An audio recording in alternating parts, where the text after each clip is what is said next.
My name is Bond. James Bond. Shaken, not stirred. Do you expect me to talk? No, Mr. Bond, I expect you to die. I'm now aiming precisely at your groin. That's not funny, 007. For England, James? No.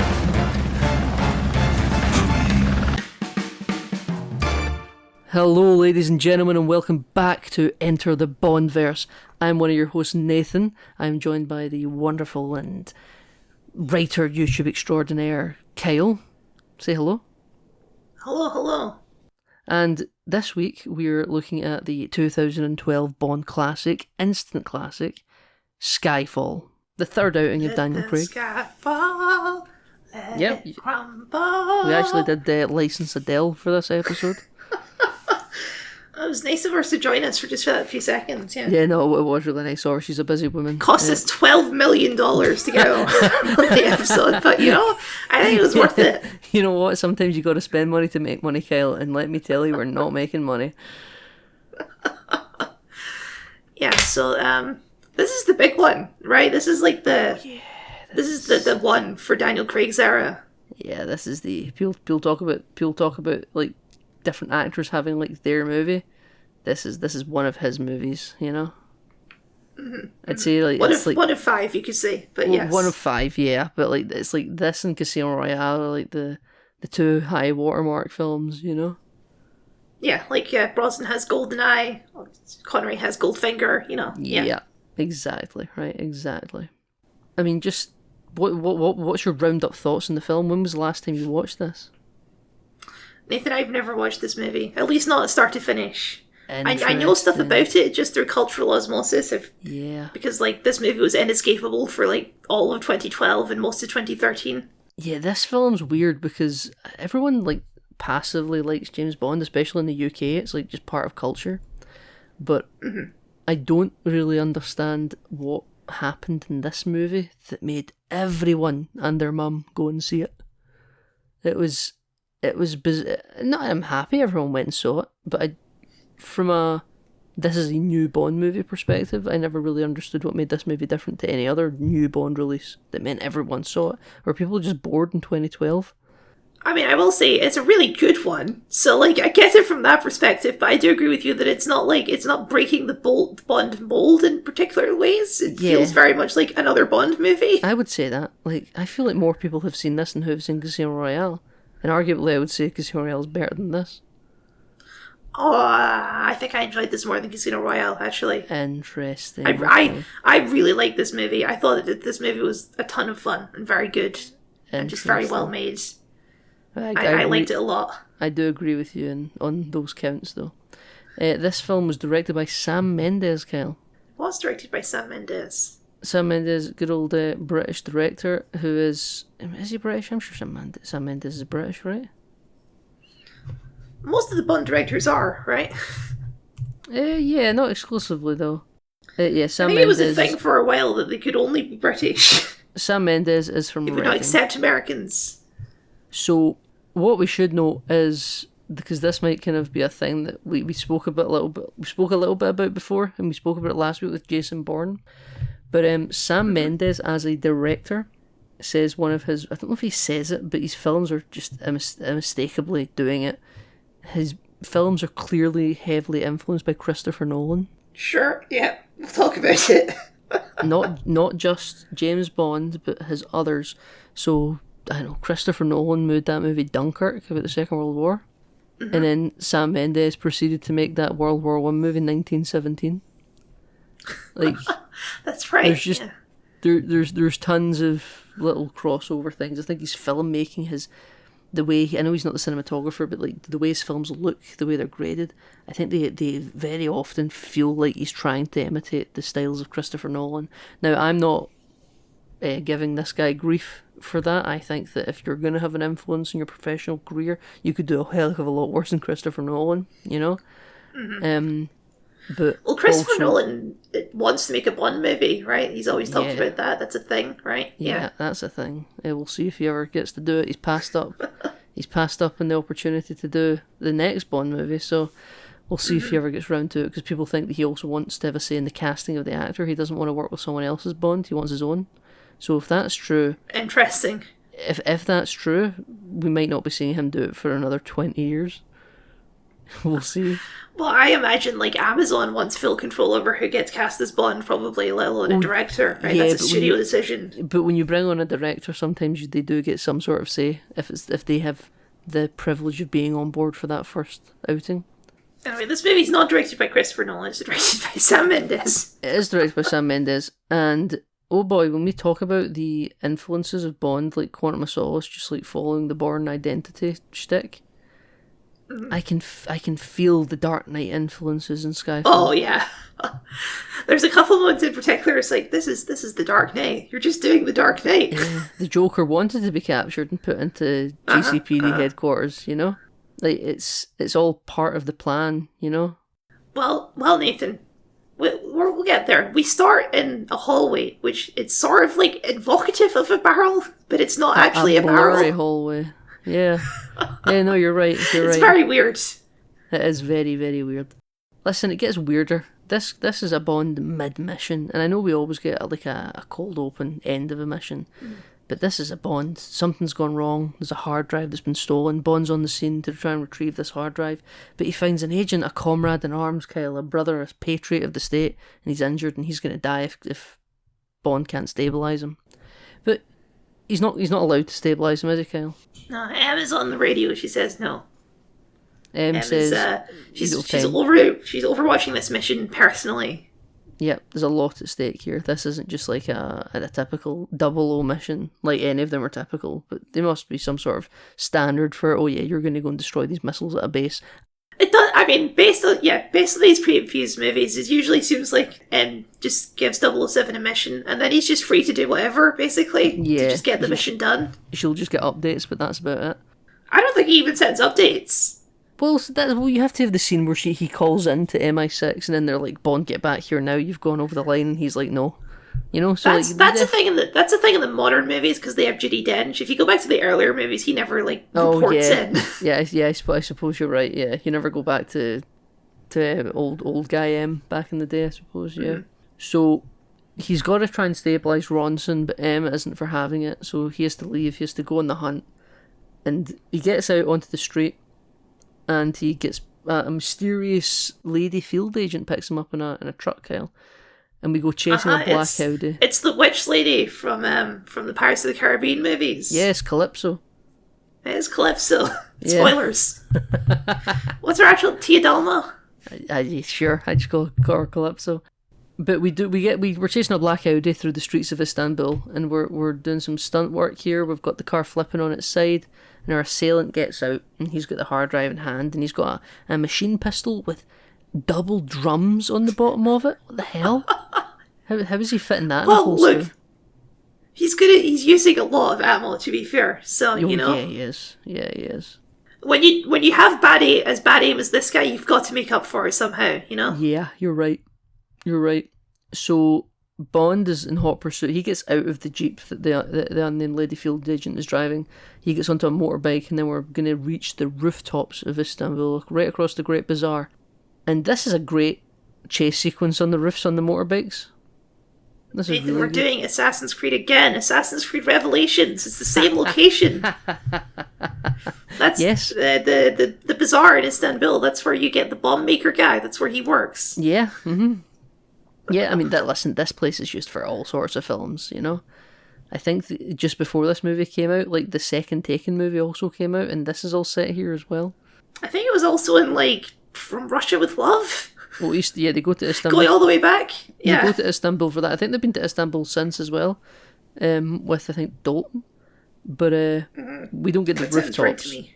The rooftops are definitely a signature set piece. The skyline here is gorgeous. Assassin's Creed Revelations 2011, so it came out before this movie. So oh my god, we're officially in it could be rip-off territory. So you're saying Sam Mendes' big inspirations is Christopher Nolan movies and Assassin's Creed.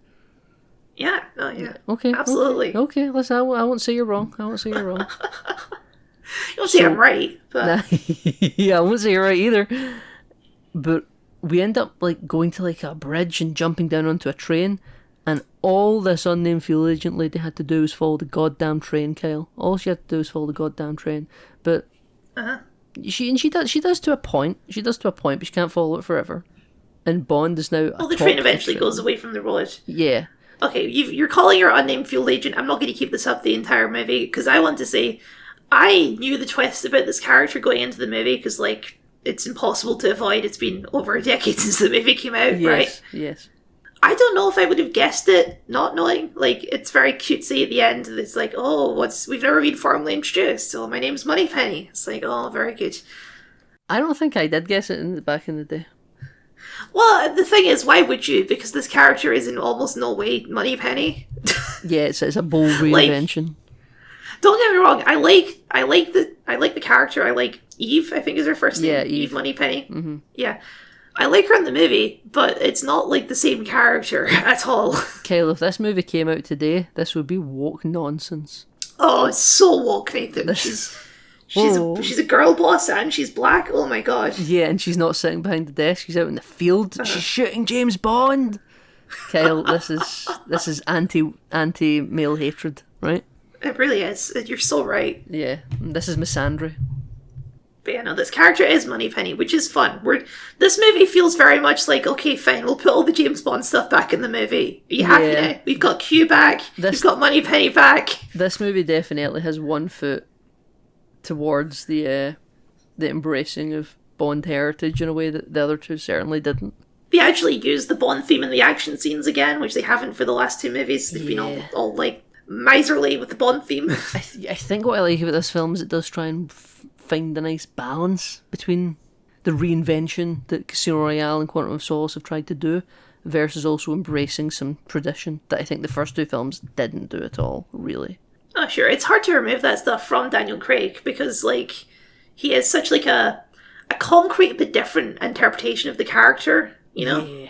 Yeah, absolutely. I agree. But, Kyle, you know what no other Bond has done before? Used a digger as, like, an anchor on a train line, Kyle. It's pretty good. He's also using it as, like, a bullet shield. Yeah. Now, it doesn't work 100% of the time because this guy's double drum machine pistol does get a couple of shots into his shoulder. It's a Bond's hat. But he's still playing the game. Been hit. He jumps up over the excavator, Kyle, and climbs onto the carriage that's slowly pulling away from him because the guy shot the couplings.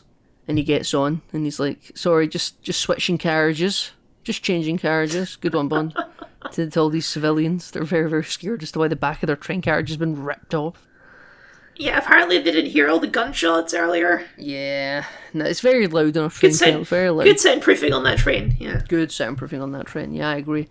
So, there's just a long back and forth fight ensuing, but we end up in a position where we're going over like a viaduct that's going to end going through a tunnel, and this is where Moneypenny can't follow anymore. She's been able to beat the train to the bridge so that she can set up a rifleman position.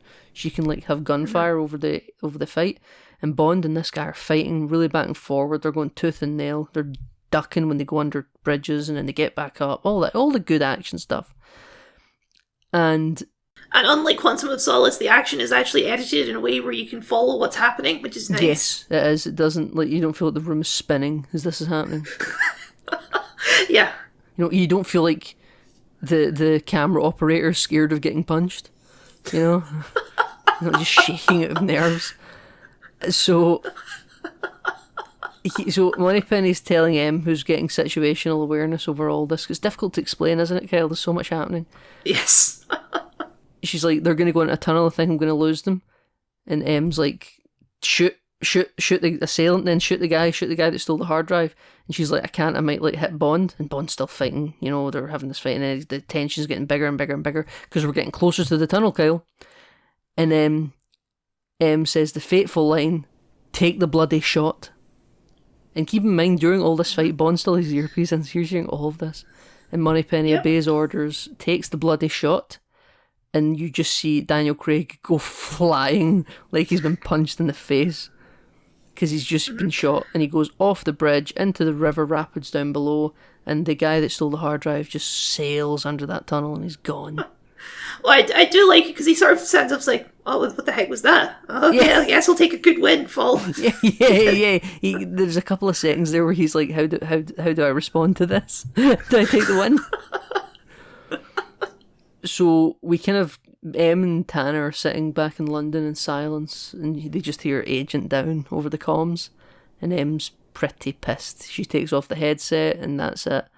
And then we cut back to Daniel Craig hitting the water at the bottom of the rapids, off a waterfall, no less, Kyle. And as he hits the water, we get those opening chords, keys to Skyfall by Adele, which... What a banger. What an instant classic. What a banger. I was going to say, like, okay, so Bond, he's been shot in, like, I think, like, his chest somewhere, right? Yeah, he was shot in the shoulder by the other guy. Yeah. I'm going to estimate, like, 30 or 40 stories into that water. It's a very high up bridge. Okay. And then off a waterfall. So, like, it's pretty safe to say, like, rest in peace, James Bond, you know? Like, I would say so. He had a good run, but there's no human who could survive that. Anyway, keep that in mind. Yeah, keep that in mind. So yeah, we fall into the Skyfall opening theme. A lot of the visuals are quite relevant to the film. We get Chinese dragons flying around. Bond is sort of walking through like a viaduct graveyard, and he's like walking around with his gun up, and he starts shooting his own shadows. All just some great visuals. There's like a kaleidoscope effect that's meant to also like be a Rorschach test. Like they're all sort of overlapping with each other, which is so just relevant to the film, right? And yeah, Skyfall by Adele, a top-tier Bond song. Adele is a lady who was like, her career was always building up to making a Bond theme. Like, yeah, she just has like the perfect vibe for James Bond. Oh yeah, like I think she could be the Shirley Bassey of our era. Oh, 100%. Like, and I don't just mean in the sense that like, oh, she might get to do another Bond song, but like, this is as good as Goldfinger, you know? Oh yeah. This is just this is a top tier. This is a top shelf song. There's a reason this played on radios for like 5 years after this movie came out. Not even for 5 years. This still shows up on radio sometimes. That's true. But like, see, sometimes you get people say, "Oh, music's not as good today as it was back in the day." Listen to something. It's the same as it was back in the day. Listen to music like it's the same songs. Listen to music like Skyfall. Like, it's pretty fucking good, and it's a new song. I mean, it's over a decade old now. I wouldn't call it a new song anymore. But like, it's people said music nowadays is no good back in 2012 as well. People are always saying that. Yeah. Yeah, exactly right. It wasn't back in the good and old days. That's always what people say. But Skyfall is a great song. This is why on my own YouTube channel I've made nostalgia my arch enemy. So yeah, true. You have said that before on the record. No, great song, great visuals, and then we bleed right back into, where do we go, Kyle? We end up just back in London. It's rainy, right? We do. Em's trying to write the obituary. We spend some time with, I think it's safe to say, the second lead of this movie, which is Judi Dench. Like, yeah, Judi Dench is the Bond girl of this film. Yeah, she really is. Like, this is definitely the most screen time we've ever gotten for Em. I think it's fair to say she is the second lead of the movie. Like, I think so. She is as important to the movie as Bond is, if not more important. But yeah, so she is sitting at her desk. She's trying to write Bond's obituary, and Judi Dench is just such a masterclass of acting because, like, there's so many emotions she's conveying in these, like, just these cuts of, like, she's in the car, it's raining, she's at the laptop, and she's upset because she did care for Bond in a sort of motherly way. She's also annoyed because, like, this is kind of her fault. Yeah. Yeah, the hard drive did leak. She's stressed out. She's also, like, too professional to actually let any of those emotions out, so she's suppressing all of it, she's bottling it all down, and you can just, like, you can read all of that just in, like, the performance of her eyes. She's so good. Yeah, absolutely. You're so right.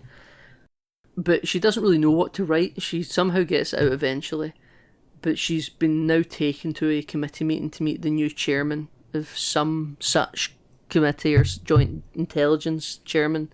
Don't know. Has a direct link with the Prime Minister. Don't know if he's an MP. Don't know if he's a cabinet member. He might just be a high up civil servant. I don't think he doesn't give elected official vibes to me. I know, but like, what position in government does he hold? Because the head of the intelligence service is M. Yeah, he was formerly military, so I assume he's from somewhere on that side of things. Possibly. We are interested, and it's Rafe Fiennes. It's Gareth Mallory is the name. Indeed. Mallory, what a guy. And I actually really like this character and where he goes, but in this film, they really want to fake you out thinking he's a real piece of work. I mean, you can't even maybe the film dangles the possibility that he's like the leaker, he works with Silva or something like that. It never commits to it because that's not the case, but I think this film wants you thinking that sometimes. Having never seen the movie before fully, I don't know if I ever got that impression. I think he was, to me, the vibe he's sort of giving, at least at the start of this movie, is just like the stuffy bureaucrat who doesn't get it, you know?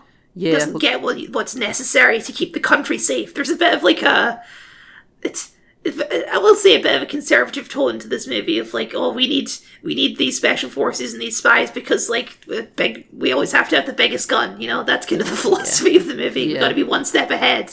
Yeah, we can't put down these weapons. We need these guns. Yeah. Well, sometimes you need licenses to kill, you know? You pussies wouldn't understand that. Yeah, exactly. Well, I really like Mallory in this film and in the franchise as a whole. It's been 3 months since Bond went off that ledge, off that bridge, and no one in the intelligence community and the government is happy about MI6's failure to retrieve the hard drive. That hard drive contained the names of every NATO secret agent in the world, and it's a hard drive that, in the eyes of Britain's allies, doesn't exist. So everyone would be very pissed if it were to suddenly be a thing that they'd be concerned about. And now the government are looking at Judi Dench stepping down. She's been there long enough.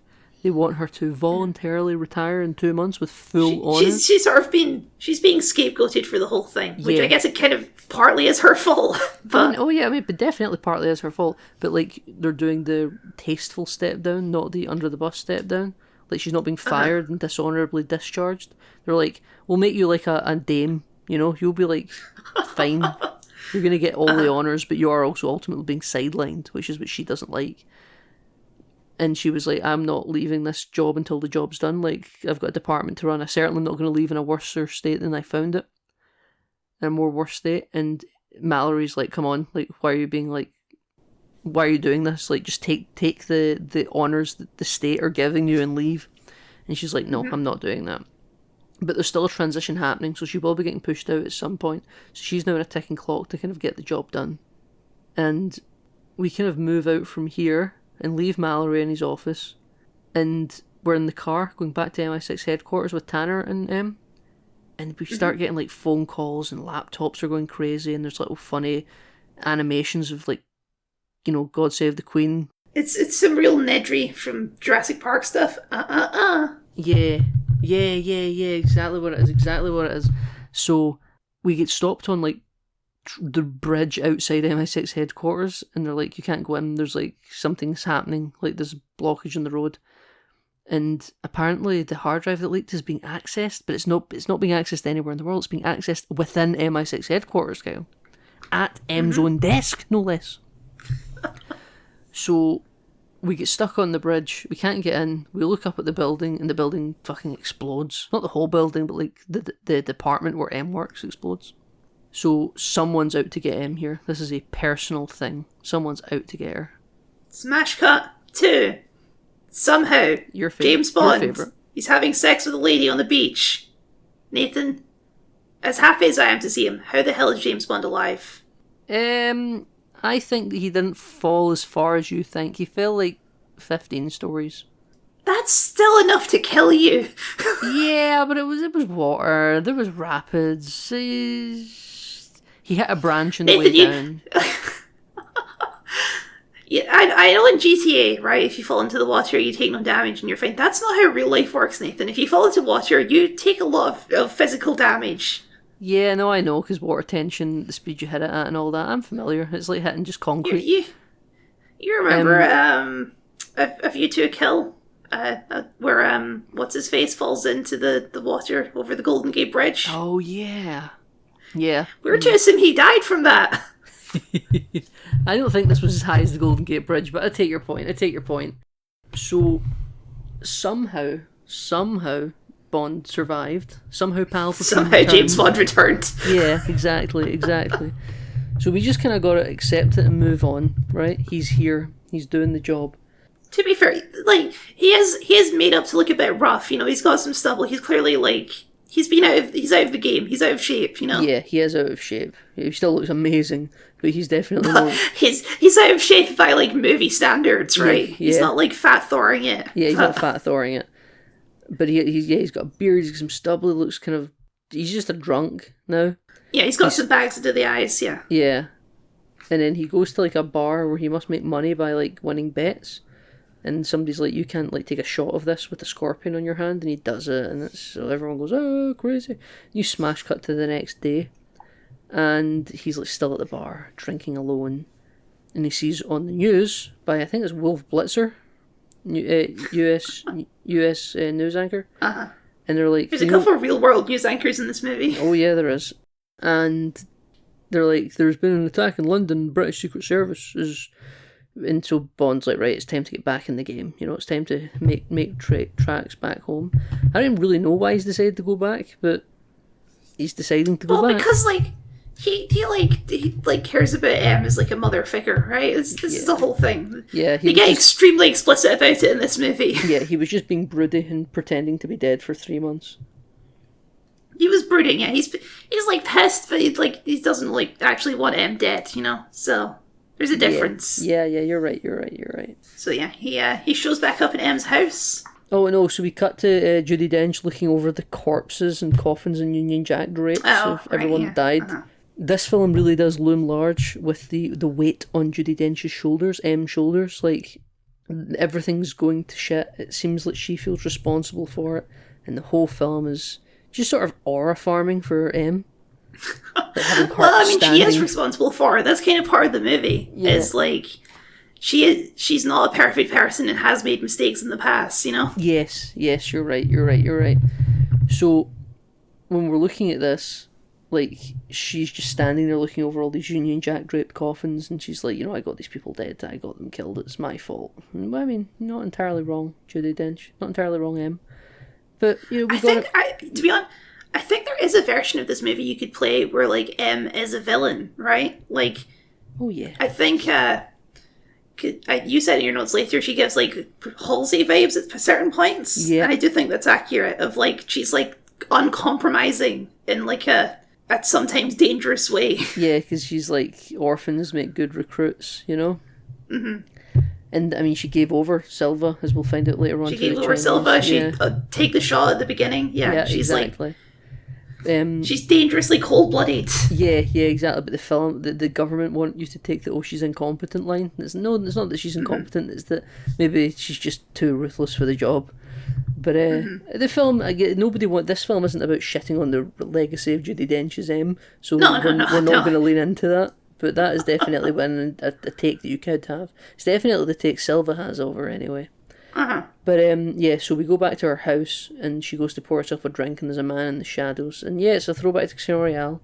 Commander Bond reporting for duty, or 007 reporting for duty, he says, and she's like, how the bloody hell? It's about bloody time you showed up, which to me is like, oh, maybe you never quite ever believed that he was dead. You were just sort of biding your time. Yeah, well, we never would have found a body, right? So yeah, I suppose. 00s never die, they're just missing action. Exactly. But Bond is back in London, and Bond just wants to talk to Em about how it was her that said, what was it you said? Take the bloody shot? And she's like, I had no other choice. And he's like, you could have trusted me to finish the mission. And she was like, I had to do something. It was either a possibility of losing you or a certainty of losing the hard drive. But why would that be a certainty? Bond couldn't be, in any other mission that he's ever been on. Like, that bridge tunnel is an arbitrary drawing line that M made there, you know. M has made some mistakes. But MI6 have actually sold all of Bond's belongings because they never called. I do like this exchange, because it's like, yeah, no shit, Bond, you were dead. Like, what are they going to do, just hold on to your house? You don't have a next of kin. You don't have a will, you don't tell anyone you're alive. Of course, they've sold all your shit to move on, right? And he's like, oh, well, I'll get a hotel then, because he's like, got to go clean up because he looks like shit. And she's like, yeah, you better, because you're not bloody sleeping here. Which I think is really good. So good. A really, really good bit there. I like the Office bants. This film's got a lot of bants on it. Yes. The Office bants are fully back. It's great. Fully back. They've been missing for a little while now. But Bond's got to go through some tests to prove that he's back and fit for active duty after he's debriefed. He really should have called, because now he's got all this work to do that he otherwise probably wouldn't have had to do. Well, because MI6 got bombed, they've moved headquarters. They're now in like underground World War II tunnels. Yeah, they're in the old Churchill war bunkers where the government would coordinate the war effort. I think is neat. Yeah, I mean they're real. They're a real thing. But yeah, I think it's a very neat detail in this film because it says how they're on a war footing now because the fight's been brought directly to MI6 HQ. So no, I think it's great, and I love how it looks. All this sort of like dripping white paint almost, and like the harsh old white bricks. Yeah, and the brickwork. Yeah. It's much better than the stainless steel operating theatre from Quantum of Solace. Oh, so much better, yeah. That's what another thing I was going to say. This film, you know how I think we mentioned that like you get to like a stage where it felt like we were watching like the first modern filmmaking Bond movie at the start of like GoldenEye. And then you get here, and it feels like the difference between there's a leap in technology after Quantum of Solace, because I think Quantum of Solace is very much looks like it's from the noughties, and which it is, but late noughties, but it's still the noughties. But then this film jumps again, and it's like, oh no, this feels modern, you know? I do know what you mean. Like, I don't know quite exactly what makes it that way, but I do understand what you're saying. Yeah, exactly. I don't have a word for it either. Yeah, I don't know if it's different cameras, if they're shooting all in digital now as opposed to film. I'm not sure. Like you can definitely see it when you're watching this, and then you look at the sets. You know, this whole film feels rainy, and they've done this. I think this is a good artistic take, but they've decided to like everything's really muted in this film. There aren't a lot of warm colours. Everything looks kind of desaturated, except Daniel Craig's piercing blue eyes. I think they're turned up. Well, yeah. The glimmer of I hope. think this movie has a very deliberate use of like colour and framing and stuff, which I really appreciate. Yeah. Because, like, as you say, it's very desaturated, but then you'll get, like, these sudden pops of vibrancy, like, a little later when they go to the casino, and, like, that's all, like, really, like, warm, bright colours. Yep, that's because Bond's back, baby, that's him super. That's because Bond's back, yeah. Yeah, It's very good. It's very good. It's very filmmakery, you know? Yeah. Oh, this isn't a Marvel movie, Kale, this is a film. No, it's all those details for film nerds. Yeah, Martin Scorsese was so right when he said that Marvel isn't cinema. This is cinema. You know, I don't know if Martin Scorsese is the champion for Bond movies. I wouldn't bet much on that. I bet he is. I bet Martin Scorsese would have made a Bond movie if he was British. Anyway, we're down in these tunnels, and Bond he's butchering all these tests. He can't do a chin up properly. He can't shoot a target straight. Nope. And all this time he's got an examiner watching him over his shoulder whilst Tanner's giving him a 5-hour-long debrief. And I think I did point this out in my notes, but and I think Mallory brings it up later. It's like, oh, this is a young man's game, Bond. We're only 3 movies in, we're already getting to the Bond is too old for this stuff, and we have another 10 years of movies to go. Yeah, it's So according to Daniel Craig, the deal was originally that he was only going to do 4, and they ended up doing 5. And I think that also sometimes you don't know the gap you're going to take between movies. So this is 2012, and then you actually kind of get Spectre somewhat quickly after. So I guess you could make an argument to say that they're coming near the end of Daniel Craig's tenure. We are going to be done with it. The fact that he came back to do a 5th one is like a filmmaking production coup, you know, on the part of the Broccoli's. And also that movie was delayed for like 2 years. We'll talk about it. Yeah, we'll talk about it when we get there, exactly. But for the purposes of this movie, if you're thinking that Daniel Craig's going to be his own self-contained era of Bond, as it is, sure, you know, you're believer in trilogies and all sorts. He's getting old for this now, even if he only got his 00 status 2 movies ago. Bond is gonna try and fake these tests a little bit just by pushing through and waiting for the examiner to turn his back before he collapses on the floor. And Bond miraculously, via the words of M, passes the tests. But you know what? Doing what he done for these tests is a lot better than what he did with Pierce Brosnan and just having sex with the doctor. Well, Nathan, we don't know that he didn't, okay? We don't know that he didn't, that's very true. The film just doesn't have time for it. But we do get some word association games here, which I quite enjoyed. I can't remember all of them. The only one I noted down were M, bitch, which is very funny. That's a good bit. because it cuts them in the room, and I think that's the point where Mallory's like, well, this is going great so far. Yeah, this is going great so far, yeah, because Mallory and them and Tanner are just watching from behind, or just Tanner and Mallory are watching from behind the glass, the one-way mirror. So I think there's also like moonlight, dancing, gun, profession, drink, provocateur, lady provocatrix, and all that. There's like... Yeah. I think it's a really nicely written scene. I think it's quite clippy, it's quite smarmy, it's witty. I do like they immediately establish as soon as Bond gets in the room, he knows that they're behind that glass. Like, he's not an idiot. Yeah. So he's playing up for the crowd, basically. Yeah, he's doing it for the performance. I do enjoy the when he said he said bitch, so that's a yuck. That's good for you. And then they say Skyfall to him, which is like the trigger word, you know? What does he respond with? Gun. See, I've always thought he said done until I read your notes there.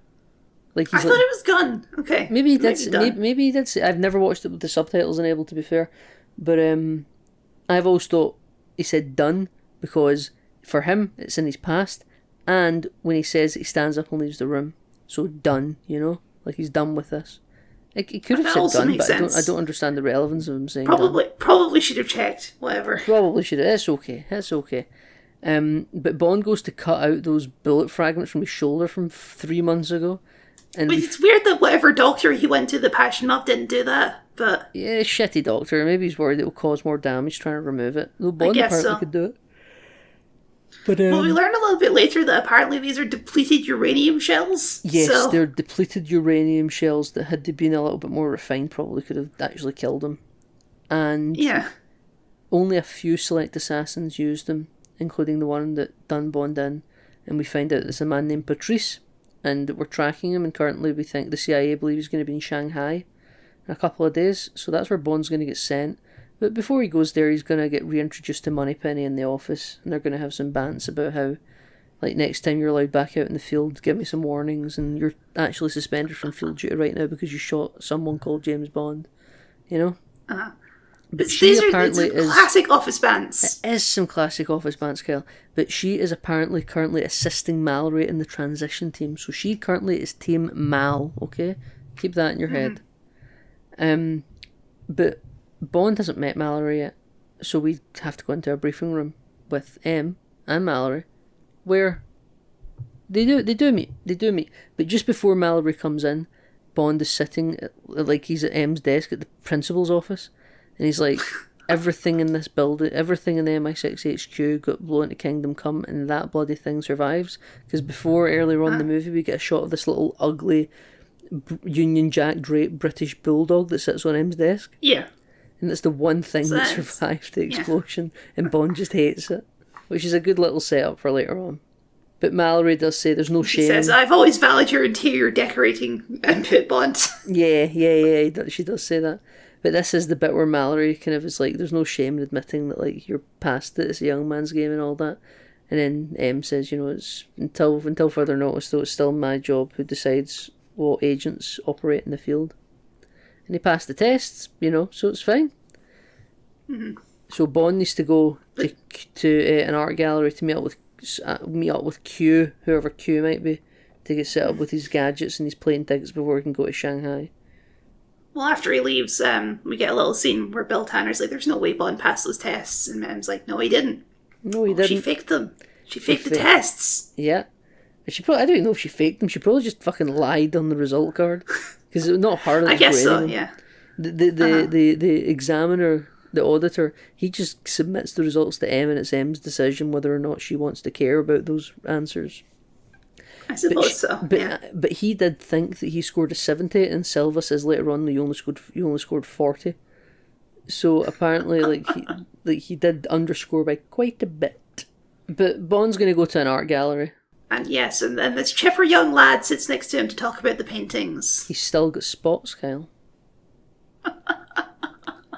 But yeah, he does say that this painting makes him feel rather melancholy because it shows a great big British warship being towed away by a little steamboat to be taken away for scrap. And then he says, it's a metaphor for James Bond because he's getting old. It is. And can these old franchises exist in the days of cinematic universes, Kyle, by the young youthful nerds? And he says, And he says to Bond, "What do you see in the picture?" And Bond says, "A bloody big ship." which sums Bond up pretty well, in my opinion. Mm-hmm. But then he goes, as it turns out, this is our cue. This is our cue. Ben Whishaw, is that Cue his for name? the modern era. Yeah, Ben Whishaw. I like him. He's no Desmond Llewellyn, but He is you know no how it is, Desmond to be Llewellyn. fair. Yeah, well, exactly. I think, though, John Cleese was good. I think that they made a decision to not even try and reinvent the wheel. They just went a different direction. Yeah, and like I get what they're going for, right? They're going for like what would Q be in a modern setting? He would be like a hacker dude. He wouldn't be like an old man making like little gadgets for his grandkids, right? Yeah, he would be like a dude on a laptop. Yeah. Mm-hmm. So like I get that, and it's like it's fine as a reinterpretation. It's fine. It doesn't excite me. It's like I would prefer an old guy giving gadgets, but that's personal preference. Yeah, no, I mean I do agree with you, but I do think for the Daniel Craig era of Bond, I think this is appropriate, and because they're very different people. But despite being very different people, Ben Wishaw's Q's still got the wit to say that I could do more damage in 10 minutes before I've had my morning cup of Earl Grey sitting in my pajamas than you could do in 6 months in the field. And he's like, well, why do you need me then? Right, so because someone needs to pull the trigger. But yeah, James Bond, he gets it later because he's like, oh, well, it's that classic, like, oh, well, I'm a real man type stuff, you know? It's like, you can sit, your little busy boy sitting in your laptop, sometimes a real man needs to just bash a door in to get it done, you know? But I think they do respect each other because he does acknowledge him as being Q and they shake hands. And he's like 007 Q. And like, they understand their own specialist areas. And Q helps Bond later this on. isn't an American movie, right? This is a British movie. Yeah, There's always like an undertone of like polite cordialness. Yes, there absolutely is. So Q gives Bond a Walther PPK-S 9mm shot with a smart grip that ensures only Bond can fire the gun because it's coded to his DNA. He's also given the latest technology from Q Branch, a radio transmitter, which basically is just a tracker that you can send out a distress signal. That's it. And most importantly, Nathan, he says, what did you want, an exploding pen? We don't really go in for that sort of thing anymore. Yeah, which I think is clever, it's cute, you know, it's cute. Because like I say earlier about how this is like a walking a fine line between the Daniel Craig reinvention that we got for the last two movies and starting to embrace some tradition. But you're not going all in yet. You're still trying to be cool and suave. You're not using cringy exploding pen gadgets. You know, this is where this film is trying to walk that line. So we're getting cutesy by talking about It's funny how much we've flipped from 2012, isn't it? Because now I feel like whatever the next Bond movie is going to be, it's absolutely going to do exploding pen stuff and stuff, because that stuff's back in now, you know? Oh, yeah, I'm not going to spoil. You've not seen the next two Bond movies at all, have you? No. Right, okay, I won't spoil. I know Spectre. I know the Spectre is in it because of the name of the movie, and I know that I know the stupid twist. Yeah, but let me just tell you that this is the last Bond movie, in my view, that tries to walk some sort of fine line. I think we get right. more. I think the next one thinks it's walking a line, and it kind of is. By the time we get to the final film, we've definitely leaned full into the Bond shtick. Bond is now on his way to Shanghai, and he's going to be looking for this Patrice fella that shot him and stole the hard drive all those months ago. And we find him. He's going up this big empty glass skyscraper at night time. He's killed the night watchman, and Bond's watching all this happen. And Bond looks like an edgy chauffeur dressed in like a double button breasted jacket, and he's still got his 5 o'clock shadow, and he had like a big leather hat on. It's funny. Bond just fully just watches him murder a man. It's like, well, I'm not going to interfere. I guess I got to see what he's doing. Yeah, so he follows him up the elevator by hanging onto the bottom of the elevator, just getting through the door. But remember, Nathan, he couldn't do the chin-ups earlier, so it's tense, because can he hold it, but he does, yeah, so it's fine. Because he does have to let go of a hand and swap around a couple of times. I think this set piece is gorgeous with the big neon billboards outside streaming up and the glass reflecting everywhere, and it's almost just you've got like these silence. big jellyfish things, these big blue jellyfish things, and they're just like illuminating the whole fight scene in like silhouette. Yeah, it's so cool. This looks like it's right out of cool. ODST. Like this is New Mombasa. Oh yeah. But Patrice is cutting a hole out of a glass pane in the window so that he can shoot someone that's having like a private art exhibition in the building across from him. But the whole assassination, the whole hit, whoever that is that's getting killed, it's all been set up because there's a woman in that room that is working with Patrice. And she's the one that's sort of sitting him down, getting him into position. We'll go on to meet this lady later on. But the guy takes the bloody shot, and the guy's brains splatter all over the white canvas. And yes, he's a better shot than Moneypenny. He's a much better shot than Moneypenny. To be fair, though, there wasn't a moving target. No. I was making a little joke. Oh, you're doing a bit. Okay, you're doing a bit. So, well, this is the same guy from the train, right? This is the same guy from the train. Yeah. I do think that Bond right now, because he's still at the 5 o'clock shadow and he looks like a weird chauffeur, I think right now he looks like a Bond henchman. Like he needs some work done. He's a little bit out of it, he's looking rough. It's fine. Yeah, no, I know. Well, listen, we're building up so that we can go to the casino later on. Bond dispatches Patrice kind of accidentally. He can't hold him up because he's got the gloves on. Well, yeah. Because, he throws him out the window, he's holding on to him, and is like, you tell me who you work for, but he's actually, he's not quite up to shape yet, so he drops him accidentally. And he's like, oh, fuck. Yeah, Bond's not happy with this. Needed information from that guy. Cared. Mm-hmm. Quantum of Solace, Bond doesn't care. That's true, yeah. But, Quantum of Solace would have just thrown him out the window. Yeah, but he gets a casino chip that's to be cashed in from him, and he decides... Yeah, well, he also... Mm-hmm. The lady was like watching him from the other window, just watching this happen. Yeah, watching it happen, yeah. After like the bodyguards that freaked out in the room have left. So, Bond, before he goes to the casino, he needs a little bit of a makeover. Before we get this makeover, we cut back to M, who's watching YouTube videos in her room. And we get the first 5 names from the hard drive of leaked, Kyle. And they're all British soldiers that are in secret positions around the globe.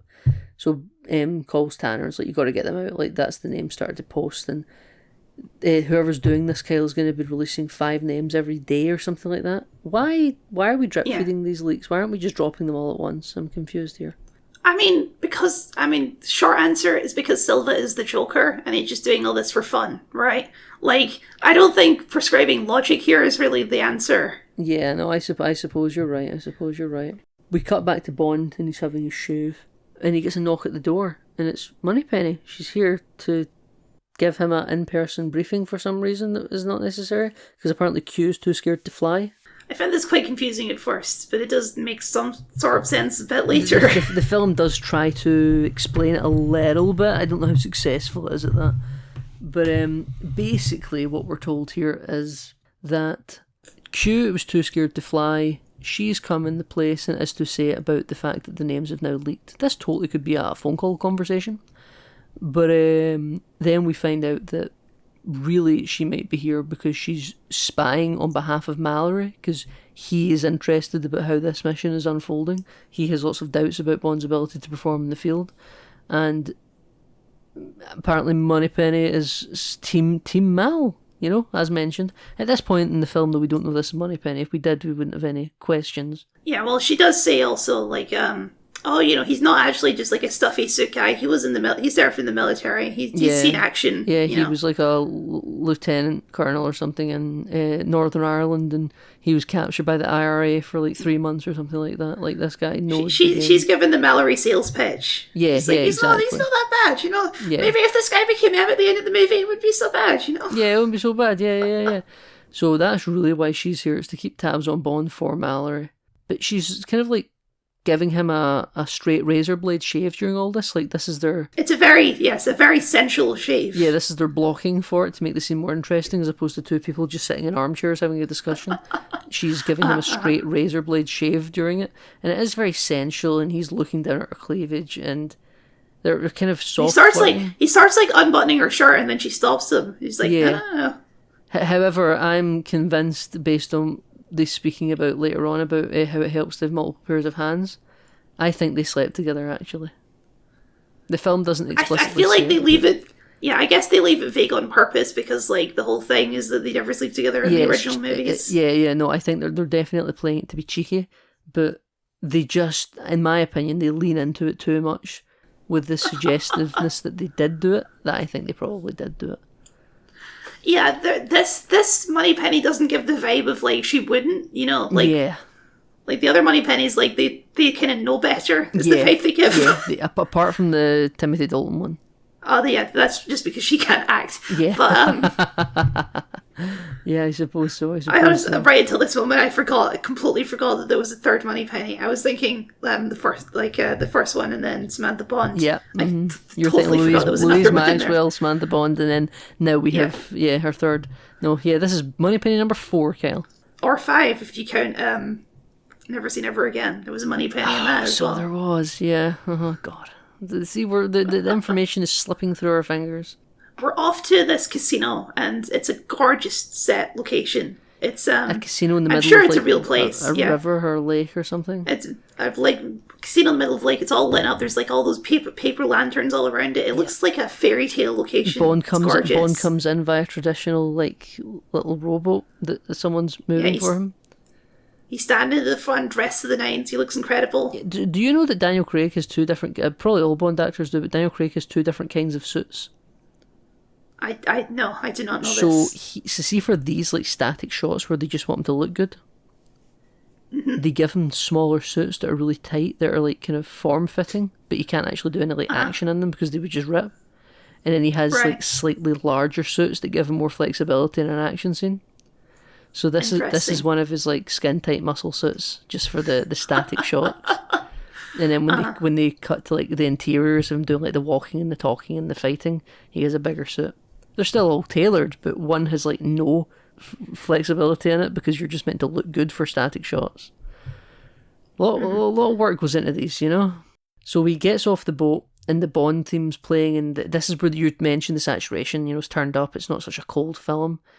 And he's not got any facial hair now. This is black tuxedo. I am James Bond. Yeah. You know, Bond is back. Bond is back from this scene. Yeah, absolutely. But Moneypenny's also there, and they're kind of walking and talking with the rear pieces as they're going around the bar. And this is where they have these weird sexual suggestive comments that make me think they slept together. No, yeah, it's another really cool frame shot in this movie because they're walking, and you can see in the background that Moneypenny is also walking, and they pass each other, and the audio quickly switches from radio to actual in-person audio as she walks past. Yeah, it's all one really big, long, unbroken shot. It is good. Now, Bond goes to cash in this casino chip that you got from Patrice, and it has a winning value of 4 million euros, which he takes, and then the casino also give him some more chips to be like, you know, stay and play a while, you know? And they're like, congratulations. So now he's got this big suitcase with 4 million euros in it, and he goes to the bar and he speaks to that woman that he saw at Patrice's assassination job. This woman is Severine, and she has been waiting to see who would cash the chip in, to be quite honest. She was kind of setting up the kill for Patrice, and she wanted to see who was the person that killed him. But Bond is kind of talking about how, like, you know, I want to see your employer. And she's like, don't get what you wish for and stuff. And then Bond deduces that the tattoo that she's got means that she actually comes from, like, sex trafficking, and she might be a victim. Yes.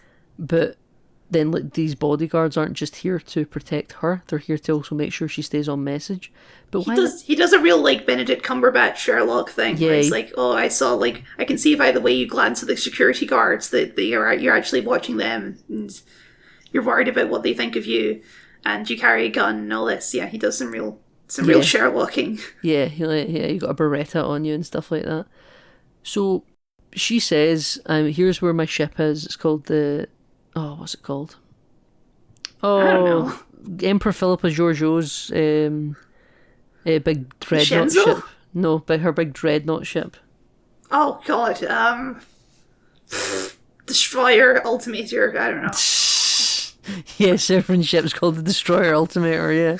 Oh, it's like a C or a K or something. Alright, it's fine. Doesn't matter. So she's like, if you get past my security guards who are planning to kill you the second we finish this conversation, come to this ship, this berth, whatever, I'll take you to my boss, but you don't want to meet him. But if you survive, you can come. But I thought, even if you do survive this, when you get to the ship, won't like the people on board the ship just try and kill you anyway? Well, I assume the suggestion is, sneak onto the ship silently, and the ship is going there anyway, right? Yeah, I suppose so. I just don't know why any of this would result in this woman's death sentence.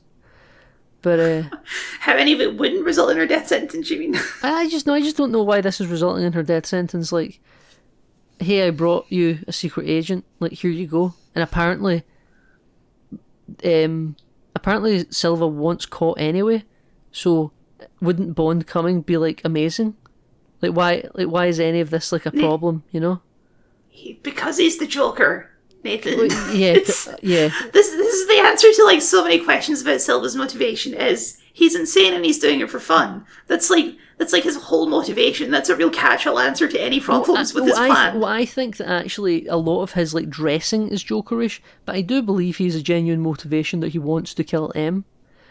Like, yeah, but he wants to kill her, but he's toying with her first. He's playing with his food, you know. He's making her like suffer first. But what would happen if like he didn't make it to the island? Well, Silver would be like, oh shit, right now what? You know.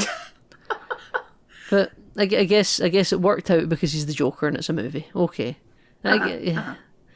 So, yeah, we get to the island, or we have that big fight pit in the casino, first of all, where the gun won't fire because it's got the smart grip on it, and there's lizards going around the little lizard pit at the bottom, and they help Bond escape.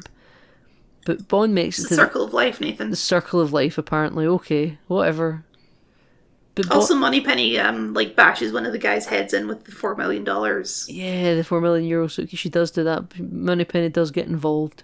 Yeah, she's not just a pretty face. She's here to kick ass. But because it's woke, Nathan. It is woke. No, it is woke nonsense, Kyle. You know what else is woke nonsense, Kyle? Having accountability for your intelligence agencies, because M has just been told to appear in front of a public inquiry over the public embarrassment of MI6 and British intelligence because those names leaked. Oh yeah, and she's sure. This would be an international scandal. Yeah, but M's outraged at the thought of him to appear in front of like the civilian government, like she thinks that she lives in a military dictatorship. Yeah, and she's like, "Why the fuck do I need to go and speak to civilians?" And Mallory's like, "Well, this is a democracy, actually, and we are accountable to the people of the nation and all that." You know, he's very good. And she's just like, oh, to hell with it. Okay, fine, whatever. And they have a conversation about like the shadows, because Mallory doesn't really think there's anywhere left to hide, and she's like, you don't understand, like, you're too naive, Mallory. Like, Bond exists in these shadows. Like, this is where the fighting's happening. The people that are attacking us, we don't know where they are. They come from the same world as Bond, the very same place you think doesn't exist, the shadows, you know. Like, she's definitely... M is a boss of MI6 on a war footing. She's the Winston Churchill of this film, you know. Everyone else thinks that it's all been overstated. They're all appeasing these terrorists, basically. They don't really know the true severity of what they're capable of. But M is completely balls to the wall anti the disarmament, the standing down of the intelligence agencies. Yeah, this is where I say this movie has some pretty conservative leanings on that kind of stuff. It's a very guns pro movie sort of deal. Oh yeah. No, this film is. But that's the feedback that like the Dark Knight gets as well. Like, I wasn't aware of this at the time, but the Dark Knight does get a lot of shit for being like pro mass surveillance state. Yeah, well, yeah, it's been a long time since I've not watched the movie since I was a kid, but there is all that stuff with Morgan Freeman. He's like, this is crazy that you've set this up. Yeah, exactly, right. The film tries to walk the line by justifying the characters' actions and then having them use it for good, but the technology does exist, you know? I was going to say also, this is... Because M is watching, like, the terrorists being executed on the news, and we get a little cameo from BBC host... Yeah. BBC host Hugh Edwards? I'm not sure how to pronounce Edwards. it. Don't Google him. Yeah. Don't Google him, Jesus Christ. Because I was like, I recognise him. He's like a famous BBC host. So, and then I Googled him. It's like, oh no. When I was reading Kyle's notes, ladies and gentlemen, before we recorded the podcast, you didn't mention Wolf Blitzer when Bond was being a drunk in that bar. And I thought, that's interesting. I wonder if you'll think of Hugh Edwards. Because I also note in my mind when I see real life news anchors appear in movies. I just don't write them in the notes, but I'm aware of it. And then I was like, oh, I wonder what you're going to think about Hugh Edwards. I actually thought it would be Wolf Blitzer you would notice. And then you mentioned Hugh Edwards, and I'm like, oh, don't Google him. And then I swiped to the next page of your notes, and you went, oh, I regret Googling him. All the Hugh Edwards stuff is like incredibly recently. That's like within the last year. Yeah, within the last 2 years. Yeah, because he oversaw like the chief BBC correspondent for like the Queen's funeral and King Charles's coronation. Like, it's all so... Very, very famous BBC host, I would say. Oh, yeah, one of the highest people paid at the BBC for a long time, I believe, as well. Yeah. Yeah, but just don't Google Hugh Edwards. What it's weird that he is in this movie now. Ages that a bit. Yep. But listen, I guess is a legitimate period piece of 2012 British broadcasting culture. It would make sense that he would be the person covering that news story, you know? Yeah. But yeah, so we're now being taken off the boat, and Severine is also now in chains, essentially, and she's taken away. And Bond is taken away, and there's music kind of playing, and it's this like deserted small town city. It looks like a fucking like coal quarry factory or something, but it's a place people. I was gonna say it looks like a Call of Duty map. Yeah, it does look like a Call of Duty map. Everything's just so abandoned and just like brutalist. I don't even know if this is a real place. I don't know. They give some backstory where it's like, oh, he like spread a rumor or something that the island was like the groundwater was poisoned. I can't remember exactly. Yeah, but he was able to get the whole place to evacuate pretty quickly, and now he's just moved in. This is something like if it was Quantum of Solace, they would like spend like the whole film talking about this, like about what dictator or something was paid off. But this movie isn't. Sure, yeah. This movie isn't interested in that. So then Bond is tied up and made to sit at the bottom of a server room, and we see the elevator moving, and a man starts to talk to him. And just great, this is our introduction to Silva, Javier Bardem, and he's talking about his grandmother having an island once when he was little, and it became overrun with rats. And this whole time it's one shot of him slowly walking towards the camera and Bond, and just this whole monologue as he's walking. It's a great introduction. You're just listening to every word as he goes from really far away to really close to the camera. He just grows with every word that he says, you know. And he talks about trapping the rats in a barrel, and instead of killing them all and burning them all, let the two remainers go, because they don't, because at the end of the day they're not eating your coconuts anymore. They only eat rats because they're the last two surviving, and that's what he thinks him and Bond are, the last two rats going of this old way, and he wants them to join forces together and be cyber criminals and pick your own missions and you know, open the gas taps in MI6 and rig elections of the highest bidder, all because you want to. And you could say, Nathan, that he just kind of wants to watch the world burn, you know? Yeah, but apparently he'll do it to the highest bidder, you know? It is about the money to him. But I don't think it is. I think it's for the love of the game. For the love of the game. He said it's to the highest bidder, though, you know? Like, he would just do it without a highest bidder. Yeah, well, he needs to fund his operations, right? But I don't think he particularly cares. Yeah. I don't think he's ideologically driven necessarily, yeah.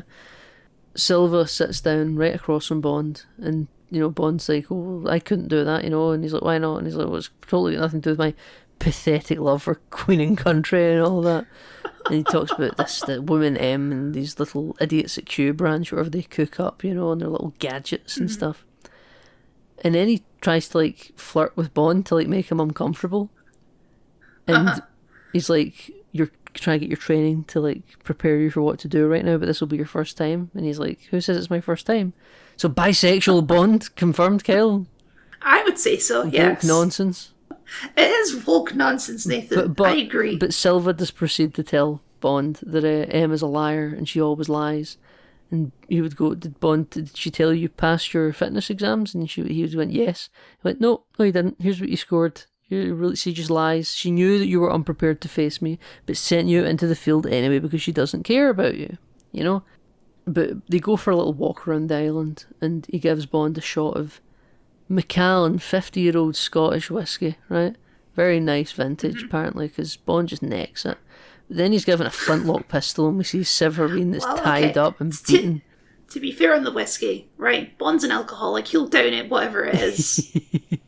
Well, listen, it's Scotch, so of course he's going to do it, right? There's no such bad thing as bad Scotch, you know? It's thematically relevant because we're going to Scotland later. Yeah. See, it all ties back. It all ties back.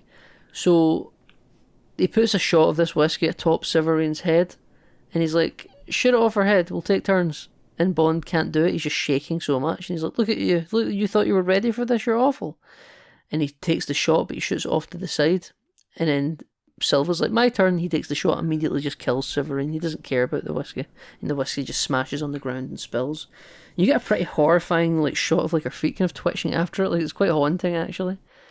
But then Bond, Severine did not have a good life. Poor lady. Yeah, F in the chat to Severine. But Bond proceeds to like just start killing Silva's goons. I don't know how he waited till after that to do it, but he's pretty efficient. Yeah, this was my note as well. Like, Bond, if this was always your plan, which we learn in a few minutes that it was always his plan, just shoot them all before they kill the lady, Bond. Yeah, what are you doing? Absolutely. Maybe because she's bad as well. Something also bad. But Silva is now saying, "What are you going to do? Like, are you going to take me away, arrest me? Like, you and what army?" And then right on cue, he's like, all the helicopters flying. He's like, it's the latest invention from Q branch. It's called a radio.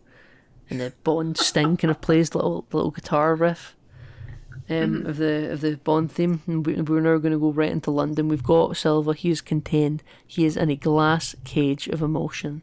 We got him in his jumpsuit. M is going to so unnecessary. They've got him like the prison you put the Hulk in. He's just a guy. Like, you can just put him in a regular cell. Well, after this, apparently he is going to be transported to Belmarsh prison, and he'll stand trial. Okay, fine. I don't know why they didn't take him to Belmarsh prison immediately. Instead, they put him in MI6 private interrogation chamber. So we all go into the interrogation room, and M is going to take the lead here, and Silva's like, "Oh, it's good to see you after all these years, you know," and he's like, "You've gotten smaller in your old age," and she's like, "Well, I barely remember who you are." Now, apparently Silva was an agent in Hong Kong from 1986 to 1997 for M, because she used to be the station chief at Hong Kong for the British. And now I'm thinking, oh, that means that he could have met either Roger Moore, Timothy Dalton, or Pierce Brosnan. Well, this is a different continuity, sort of. Yeah, okay. It's a sort of different continuity, yeah. Because by the time you get to 1997, you're well into the Brosnan era, and Judi Dench is very much not just the station chief. I only say sort of because of a thing that happens later in the movie where it's like, is this a different continuity though? Because that doesn't make sense, but we'll get to it.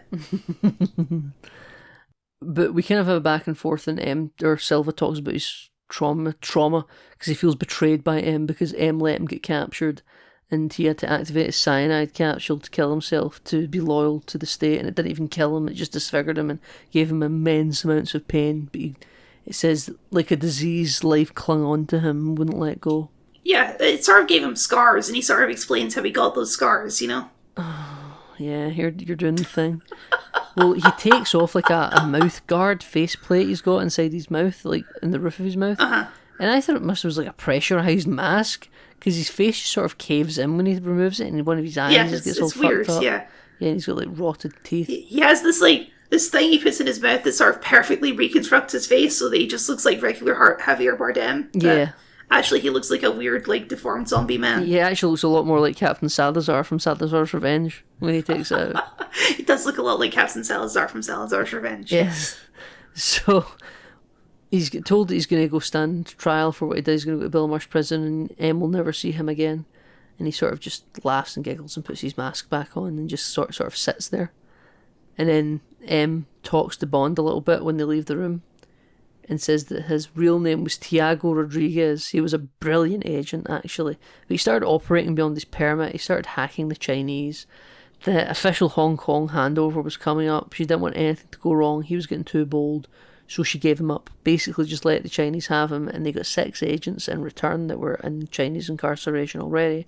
And there was a smooth transition of power, and it looked great on her CV. But he was being a bit of a rogue element, and he had to go. But he was a good agent. Which,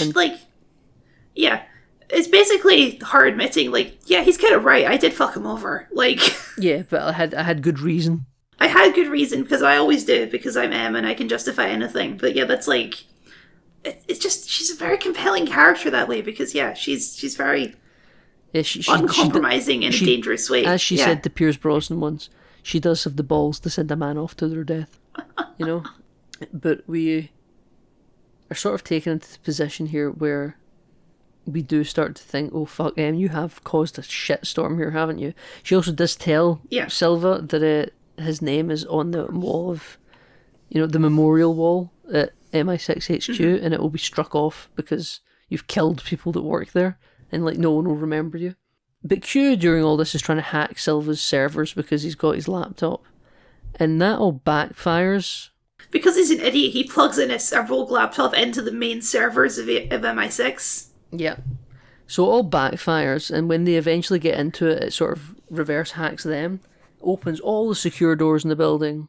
I do want to say, though, a detail I find funny in this scene is they need Bond to still be able to do something in the scene, right? He can't just be standing there. Yeah. So they have the hacking on, like, a big projection on the wall. Yeah. And they've all got it, like, visualized, where it's, like, a physical thing that they're looking at. It's like, this is what hacking is, right? It's like a big ball of code. It's a big and then there's, like, lines map. going down. Yeah.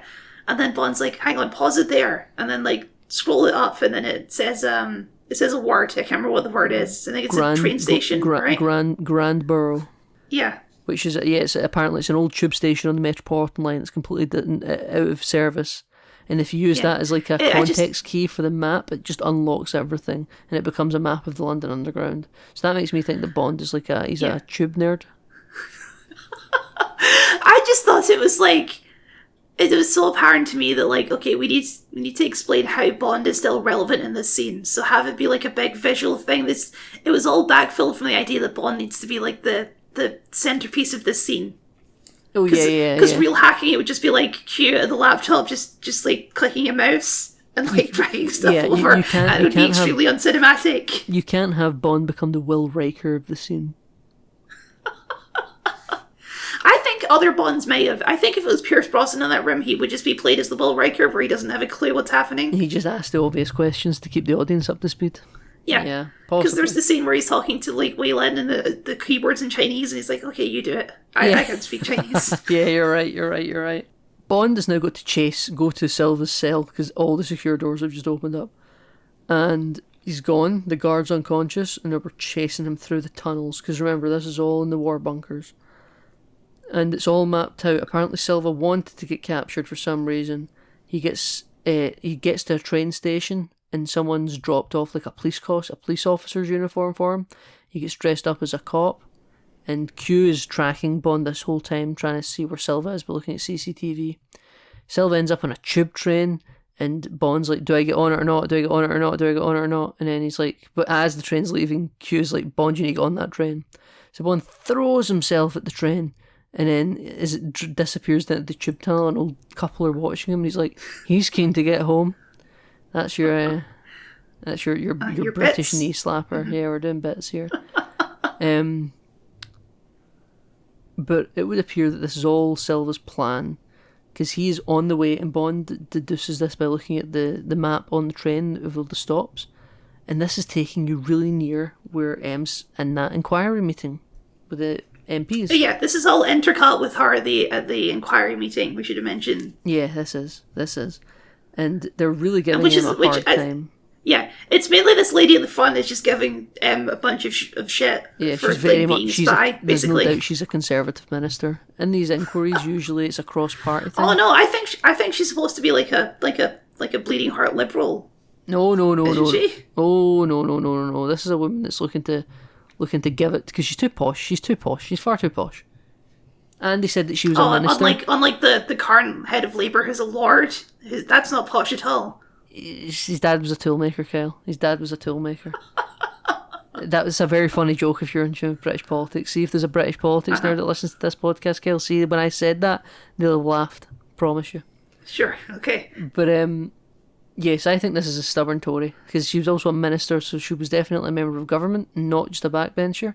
And this was 2012. The Conservatives were. This is a David Cameron politician. I'm telling you right now. Okay, fine. Okay, but they're all giving Em a hard time for being like, oh, so are we boring you? You're not interested in us going through the matters of state? They're quite self-righteous.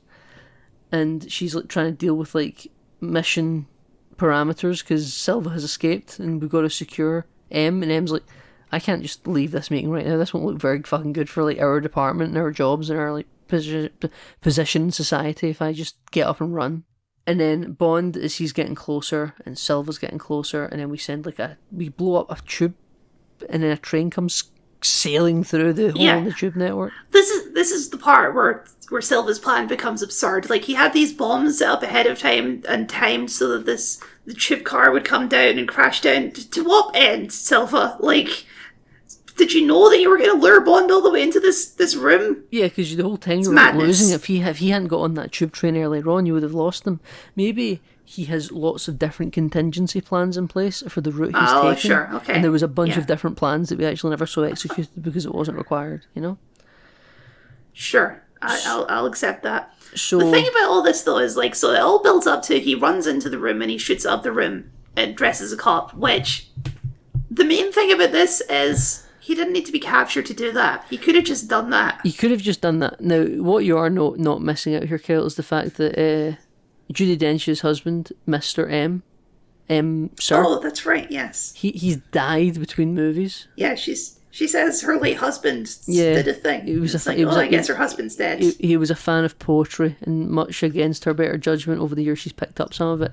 And she gives this great reading of Tennyson about that which we are, and, you know, of noble in heart and spirit and pride and all that. I don't know the exact quote, I apologise, but I knew it was Tennyson. And the dramatic music is swelling as Bond is just booking it through the streets of London, through stop traffic and police cars everywhere.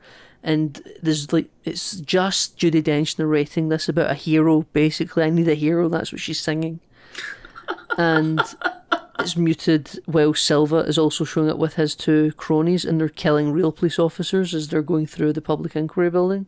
And then, right as she finishes the quote, the door bursts opens behind them and Silva starts shooting the place up and shooting the armed police officers in the room and shooting other people that are trying to come to M's defence. Mallory jumps over the table, Kyle, and then just as he's about to shoot Judi Dench, Mallory sort of sideswipes him and takes a bullet for M, you know? We know at that point that Mallory is certainly a guy on side. He saved her life. I think stand Mallory. Earlier in this scene as well, there's like a moment where like that lady's rubbing into M, and he's like, if I can chime in, it would be just nice for maybe a change of tune to let the witness say something. Yeah. That's a good bit. He's given some sass. Yeah, absolutely. Ray Fiennes is great in this, in my opinion. He's really good. He's very charming. So Bond gets here before like any like damage is done to our key characters, and he starts shooting a fire extinguisher to create a smoke screen. He kicks a gun to Moneypenny, who's in the room, and I think this is quite a tightly edited, quite a well cut firefight, because Silva's just raging that he can no longer take his shot because the smoke screen that's up from the fire extinguisher. And I was like, just go, they can't see you either, just like go and like you might get lucky. But no, he kind of freaks out and runs away. He gets into like he goes out the exact same street. It's a different door, but it's like he goes out of the building 5 doors down from where M would come out later on. He should have just waited and shot her out in the street. But he gets out and goes into the police Land Rover and they drive away. And then Bond chases him, but he sees that he's gone and gets into M's government car when he sees it. And then when Tanner and M come out, he just gets enough time to get M in the car and he just drives away.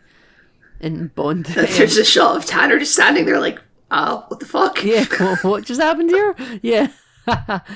So, yeah, he's very confused standing out in the street with nothing to do. And M says to Bond, "Are you kidnapping me, Bond?" It's like, yes, we've got to disappear. We've been, for the whole time, we have been 5 steps behind. We've been playing his game. It's now time for us to get out in front. And it's like, we've got to disappear. And then we kind of pan to like a map of Scotland, you know? And then, but Bond's first, we've got to go change cars. So we're gonna go to pick up one of Bond's... Well, first he contacts Q and says, "You've got to leave a trail of breadcrumbs that only Silva can follow." Yeah, exactly, you're right. And he's like, "I'm assuming this isn't strictly on the books." And he went, "No, it's just me and them doing this together." And he was like, "Oh, well, there goes my promising career in British cybersecurity," or whatever. I mean, when we cut back to this later, Bill Tanner's also there, so I guess he's just like, I guess I'm involved in this too. Why not? He was like drinking a beer or something. Yeah, it's getting very casual down in MI6. Yeah, absolutely. See, now that M's gone, they're having beer Fridays, you know? Then, as they're trying to lay these breadcrumbs, Mallory comes in, and he's like, "What's going on here?" And his arm's up in a sling. And he's like, "Oh, nothing." And then he kind of chimes in, he's like, "Take the A9, it's the most direct route and there's lots of surveillance, you'll be able to track Silva the whole way doing that." And he's like, in on it. And he was like, "Will this work?" And they're like, "Oh, we think it will." And he's like, "What happens if the PM finds out?" Like, then we're all buggered. Yeah. And then we're all fucked or something like that. I'm like, right, okay. Yeah. Well, at least Mallory's on side because he has like the head oversight now that M's gone. But we got to change they switch cars. car because like M's car has like a tracker in it. Yeah. So it's an old storage locker that Bond owns, and the door opens, and we get a little spike of the Bond theme because it's a classic DB5. Nathan, I loved it. I thought this was so good. DB5, yeah. This isn't the one that he won in the card game, and oh no, definitely not. No. So this one is like he must just collect old vintage spy cars that the service have always had, because this has an ejector seat and it has the machine gun headlights. It's got the whole shebang. It's basic. It's the same car from Goldfinger. It's very confusing, actually. Yeah, I mean, it's probably the same car. Like, it's got the machine guns and the headlights. It's the same one from like, GoldenEye. I don't know if the one in GoldenEye was ever a spy car, was it? Well, it had champagne compartment between the seats. I suppose it did, yes. Yeah. For seducing therapist purposes, yes. Yes, exactly. Yeah, so, like, M's like, oh, it's not the comfiest of rides, is it? And then he flips open the gear stick and the ejector button's there. And she's like, oh, go on then, eject me, see if I care. Really, really good office bants here, isn't it? It's very weird because, like, this is, like, the more serious Bond franchise, but this implies that, like, yeah, in the 60s they were doing crazy, like, James Bond stuff. Like, even if it's not the same continuity, that was still totally happening in the 60s. There was jetpacks and lasers and flying cars. Well, Q already sort of confirms that and concedes that with, like, that we don't really go in for the exploding pen thing anymore. Not implying they once did. That's like a little joke, though. This is like full on, like, this is a 60s spy car. Yeah, I mean, I took Q rather literally with that. Like, I believe them that they thought that they did just produce these things. This is not a complaint. I love it. I love that there's just a spy car in the movie. Yes. And they're like, sure, yeah, love it. There is a spy car in the movie, and everyone is going to be fine with it because it's the TB5 motherfucker, you know? Like, no one's also, we get like a little montage and cut back, and Bond is just these glorious shots of the Scottish Highlands with the DB5 just sort of dwarfed by these mountains. Yep. It's amazing. It's such a stark, harsh glorious landscape with nothing around it. Yeah, so M wakes. I'd love to think what that drive, because that would have been like a 6-hour drive overnight, right? And I would just love to think, like, if they stopped off at a service station to, like, use the bathroom. To get a coffee. Yeah, you get like a Burger King or something like that because you're hungry. Like, we're really slumming it here. Like, M's firmly a member of, like, ostensibly the ruling class of British society. The aristocracy, yeah. And, like, you're just in a service station on the motorways of the United Kingdom. That's a very funny visual. It is a very funny visual, isn't it? Like going to a petrol station or something. You're like, oh, the pay at pump feature's not working. I got to go in and speak to the person, you know? Stopping at St. Sainsbury's for some snacks for the road. Yeah. So we get there and Judi Dench, M, wakes up and she's like, oh, this is where you grew up, you know? What age were you when they died? And Bond kind of doesn't even look at her and is like, you know that. You know all of this, don't you? Like, it's finally maybe starting to click for Bond that M knows everything. Like, she isn't, there's nothing she doesn't know. She's been all over this world. I don't know forever. if it's finally started. I feel like he's always known that. He's just like... Yes, maybe, but I think he kind of almost says it with a tad bit of resentment, and I think it's within the thematics of this movie. You know, like how Judi Dench's or M's apparently really cocked all this up. And how she's a liar. I guess like because she is repeatedly said by Silva that she's a liar, and then like she does sort of then ask obvious questions that she of course knows the answer to already. I think she's it's a spy. relatively, Yeah, she's like for all her life she's just does this thing of like pretending she knows less than she actually knows. Yes, because that's what you do. Yeah. So this is where like Bond's like, yeah, I don't really remember them. They were very young when my parents died, or I was very young. And then she says, well, orphans always make the best recruits, which is just incredibly Dr. Halsey coded from Halo. You know, she's looking to make some Spartans. It is consistent with 006. Remember his whole deal? Yeah, I suppose so. Yeah, they knew that he was an orphan. Yeah. So it's interesting though, because surely like this M wasn't actually the one who recruited Bond, right? Was she? No. How long has she been M? Well, I don't know how long she's been M, but we do know when Bond became a 00. We just don't know when he was recruited into the service. It might have been pre-Judy. I mean, if we assume that she's been there since at least 1994, though I guess she was running Hong Kong as late as 1997, so she might have not been M that long. Sure, we know she did recruit Bond. Not as a child, but like to the level that he's currently operating at, you know. This is Commander Bond, so he did do like a service in the Navy, I guess. Yes, right? He did. So we get back in the car and we head to the place that we're going to, which is Skyfall Mansion, the childhood home of James Bond. I looked it up. It's the film location is Glencoe, I believe. Yeah, gorgeous place. Yeah, absolutely Glencoe gorgeous. Is a pretty hauntedly gorgeous place. You can't not like you can't not point a camera on Glencoe without getting like a nature photography best picture of the year award. Not because or like a fantasy place you see a dragonfly through. Yeah, exactly, right. Just a stunningly stark place. Glencoe is spooky, you know. There's a lot of Scottish folklore from Glencoe, and there's a lot of history in Glencoe as well. But hauntingly gorgeous place. But we go to the mansion, Skyfall, and when we get there, we go into the house, and a man sort of creeps out from the shadows with a shotgun.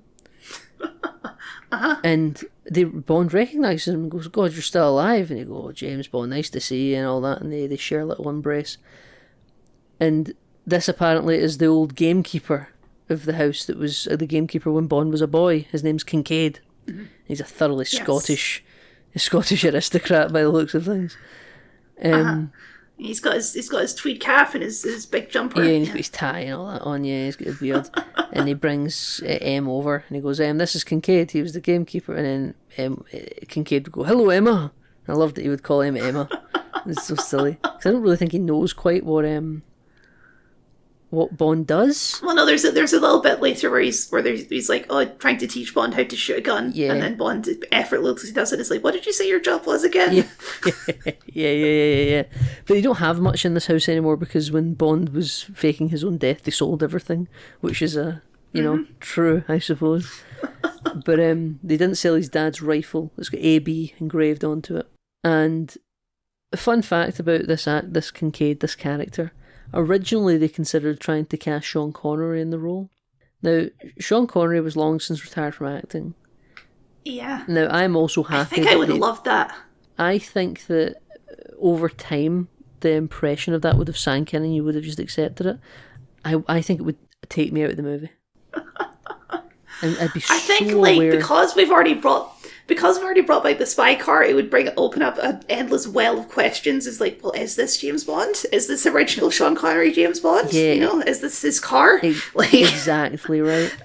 I get why they didn't go that direction. I kind of would have loved that though if they just went full on. Actually, yeah, all the previous movies are canon. Fuck it. Yeah, I think we're doing too much. Then I think your people will not be listening to the words coming out of the characters' mouths because they'll be too busy going, "That's Sean Connery. That's the old James Bond."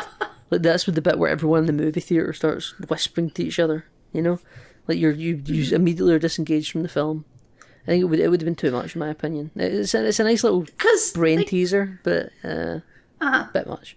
I do think it is kind of a shame of the setup of these movies that we can't do James Bond crossovers because I think that would be so fun. Yeah, that you get the Doctor Who crossover episodes where you get the Doctors meeting up. That would be fun. If you got a James Bond crossover, it would be very fun. I think there are people who would historically argue that Bond was just a code name, like 007 was a code name. It was like your handle, it was your alias. So people would think that there could be crossovers with different Bonds showing up, like different Red Power Rangers. But that's definitely not the route that any of the Bond films have ever entertained. It's just a thought people have had. No. And I would like to see Bond crossovers. It would be fun, but it'd be the ultimate fanfic because this has always been a pretty even with the camp films. It's always been it's not exactly been a science fiction franchise, you know. Even when they went to space.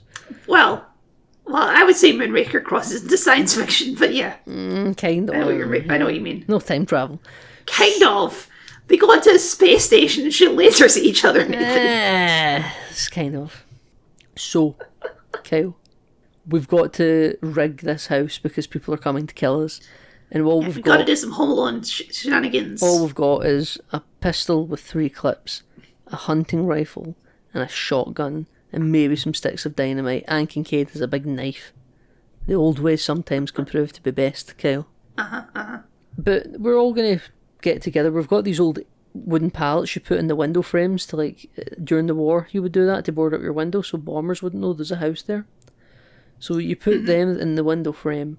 He then starts using, like, shotgun shells. I don't know why they would be too worried about bombs in the middle of Glencoe, but sure. You don't want, like, a bomber flying over and going, oh, there's a light source down there. It could be a village, it could be a factory, let's bomb it. That's the thing, right? I guess so. Because back then there was no GPS. This is why cities done it all over the place, so it would be difficult to locate your target. And Bond's using shotgun shells, and M's making nail bombs, and we're putting them under pressure, like putting them under wooden planks to, like, make pressure plates, so when somebody steps on it, it'll blow up under their feet. And we're using mirrors. They also break up the chandeliers. Yeah, we put them into the light switches so that when you press the light switch, the electric charge will cause the bags to explode. It'll send nails everywhere. Yeah, so they're really Home Aloneing this. And we're preparing for nightfall, and we're getting shown about, we're founding, like, a priest's hole where people used to hide to get away from people coming to your home to kill you. And this is where Bond hid for days when he found out his parents had died in a skiing accident. And he came out a different man when he did that when he was a kid. And Kincaid shows it to M, and he's like, if you're in trouble, go down here, you'll be fine. I will point out, though, even though he does have an English accent, this James Bond is canonically Scottish. This James Bond is canonically Scottish. I'm pretty sure Bond is canonically Scottish anyway, or with, like, Swedish roots. Bond's a bit of a European melting pot baby. But it is weird that sometimes he's got a loyalty to England. Like, he says, like, country, England at the start when he's doing the Rorschach test. He doesn't say Britain, he says England. But you're Scottish, Bond. It is kind of very confusing. We did get a shot of his parents' gravestone later, so his parents were Andrew and Monique Delacroix Bond, so... Very good. Couldn't just have a normal name. Andrew is a pretty normal name. Andrew is a pretty normal name. That's a good Scotsman. It's the mother's name I'm taking judging this with. Monique Delacroix, yeah. It sounds like a fucking Disney villain. Sounds like the sister of Cruella de Vil. So as nightfall arrives, Kyle, all of the goons start creeping along the moors, and they come into the house in little teams, and we're having back and forth with them. Because also, the more when you kill them, you might not have had a lot of guns to start with, but you just pick up the gun from their dead body. Now you got more guns. Yeah, you know? that's some classic Call of Duty right there. This is a lure shooter, Kyle. This is a lure shooter. Well, there's a great moment where Bond, like, tosses away his pistol and then does, like, a little kick thing to get one of the rifles into his hands. Yeah. And just, like, a cool little moment. Yeah, like, he doesn't even stop. He doesn't lose any momentum. The gun just sort of falls up to his hand. Yeah, it's such a good moment. Yeah. So all three of them. Welcome to Scotland. That's a good moment. Yeah, that's a really good moment. I was going to bring that up. So yeah, Kincaid sort of freaks one of them out with, like, a mirror trick, and then turns around and he just blasts the guy because Kincaid has turned his shotgun into a sawn-off shotgun. And the blast radius is just insane. Like, the kickback is crazy.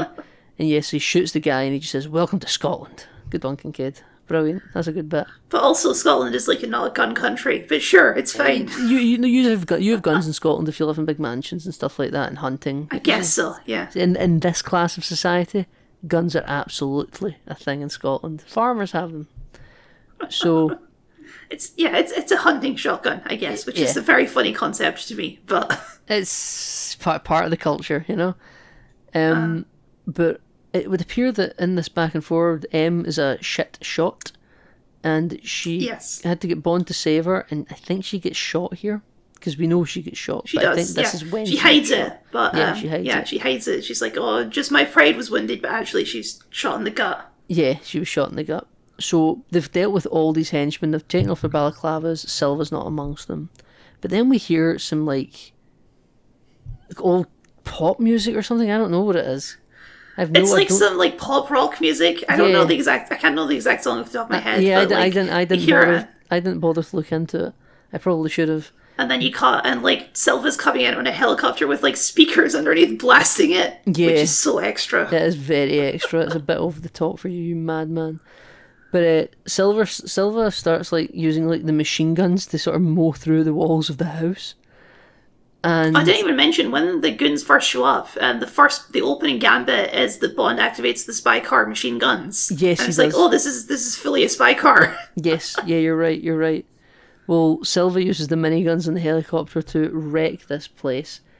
And then when they land, because he thinks that he surely must have got them by now, he starts like throwing grenades through the windows, just like throw it, but he throws them really daintily, like he's like scared he's going to hurt someone by doing it. And then like he's having fun because he's the Joker. Yeah, he is the Joker, and Bond's just getting thrown around from pillar to post right now. And Kincaid and M have gone down the priest hole to leave to go to the other side of the frozen lake to go to the church. So they're escaping right now, and I think this is where Silva destroys the DB5. Yeah, he does. He throws a grenade at it. He throws a grenade at the DB5, yeah. So that gets blown up, just to make sure that no one's driving away or escaping or anything like that. But then Bond uses like a pressurized gas tank to like bring down the helicopter. He like, launches it at the helicopter, I think. He blows up the entire mansion, doesn't he? He does blow up the entire mansion. You're right. He does do that. I thought the house was just so much on fire. But during all this, it's nightfall. So yeah, the explosion of the house destroys the helicopter, and Silva is knocked down. He can't believe what the hell's just happened. He thinks everyone's dead, and he looks off into the distance, and he sees this like Kincaid's flashlight, his torch. So he's like, "Oh, right, rookie mistake, Kincaid. I know you're not a spy, but come on." Yeah. He's worried about like stepping on like a fox or something out there, or like a ditch. Because it's gotten pitch black during this exchange. Like the sun's really just disappeared in the last 10 minutes. Oh yeah, but that's just because we can have all the rest of the movie shot with this extremely great dramatic lighting of like it's pitch black on one side and then the bright orange fire of the house on the other side. Yeah, absolutely. It's pretty nice. So Bond gets out from the priest hole and he starts running, and he takes like the quickest route, which is going across a frozen lake. And then Silva starts shooting him because he's somehow caught up to Bond, even though Bond took not the shortcut, I guess, but he took a more direct route. And Bond and Silva's like taunting him again. He's like, "You're like, mother's calling. I gotta go get her. I'm gonna go kill her now." And like, "You're gonna drown in this lake." And then he shoots the ice out from beneath Bond, and Bond falls through. I think one of the goons falls through as well. I'm not sure here. Well, no, Bond shoots out the ice on purpose. Yeah, he does. He does shoot out the ice to try and get away from Silva because Silva was just gonna kill him. Mm-hmm. So at least Silva doesn't put Bond in highly predictable, escapable plans and walks away and assumes it all goes to plan. He's not that crazy. No, that's true. Yeah.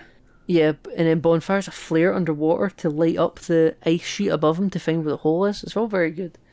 And then he gets out of the ice and is completely bone dry. Not a drop of water on that man, Kyle. I understand, you're making a film. You're shooting at night time. I bet. Out in Glencoe. You're about to have an extremely dramatic emotional moment. Yeah. You don't want Bond dripping wet while he's holding cradling M as she dies, I understand this. But why then do it in the first... What are we doing here? Why he just was in a frozen lake? Be more wet, Kyle. That's the rule. You could simply... If we're giving up shark attacks in this franchise, the least we could do is keep people wet. Nathan, I'm 100% with you. He should be soaked through. He should be squelching as he walks. It should be very dashing. There's no way he could sneak in the river then because he could hear him going as he walks. Yeah, exactly. Yeah. So Silva has reached the church and Kincaid comes out from the back room and he's like, "I found some blankets." And Silva's just holding a gun up and he's like, "Don't do the thing." And Kincaid sort of stands there like useless. Because he is. No disrespect to him, but he's kind of useless right now.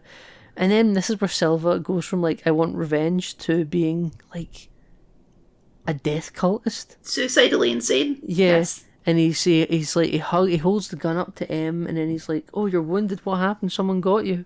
Like, this is like cruel." And then he like holds the gun up to M's head and then like gives her the gun and hugs her and says, "Set us both free with the same bullet. Come on," Suicide pact, yeah. Suicide, yeah, pact. And then right as he's like going to force M to pull the trigger and kill both of them, Bond shows up with a knife and throws it. And it's Kincaid's knife, sometimes the old-fashioned ways are best.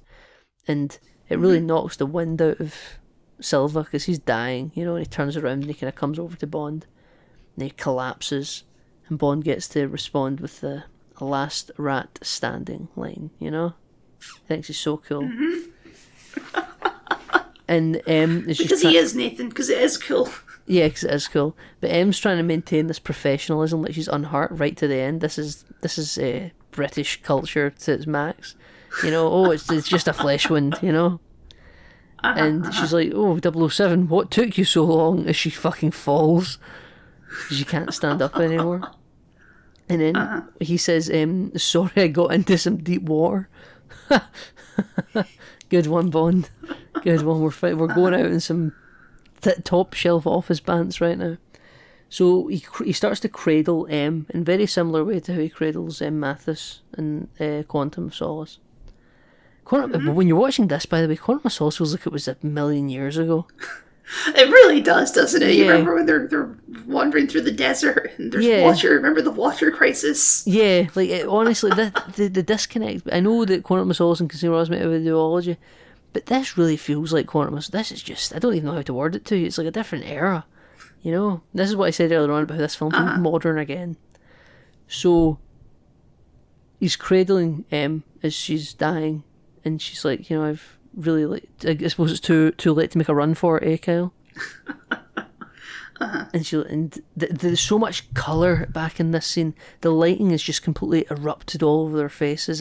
No one's in pale, desaturated colours. This is a really warm and intimate scene, and it's supposed to show their warmth towards each other. As possibly one film critique could put it. I am that film critic. And she's talking about how she's really made a mess of this, but at least she got one thing right, and she's looking up at Bond, saying that that's the thing that she got right. And then she dies right there. Her last words, at least I got one thing right, looking up at Bond. I wonder how her kids feel about that. Presuming she has kids.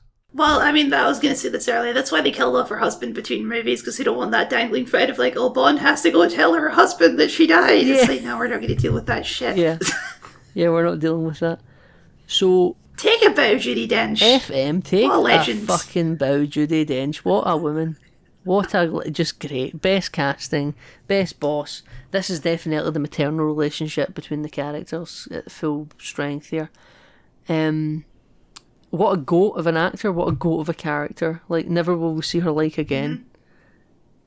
And I mean, she's still alive, right? Well, Judi Dench is still alive, yes, at the time of recording, but she's kind of, I think she's retired. She says she's going blind, she can't really act anymore. She would need all her lines fed to her. Yeah, she's definitely a woman that's well earned a retirement.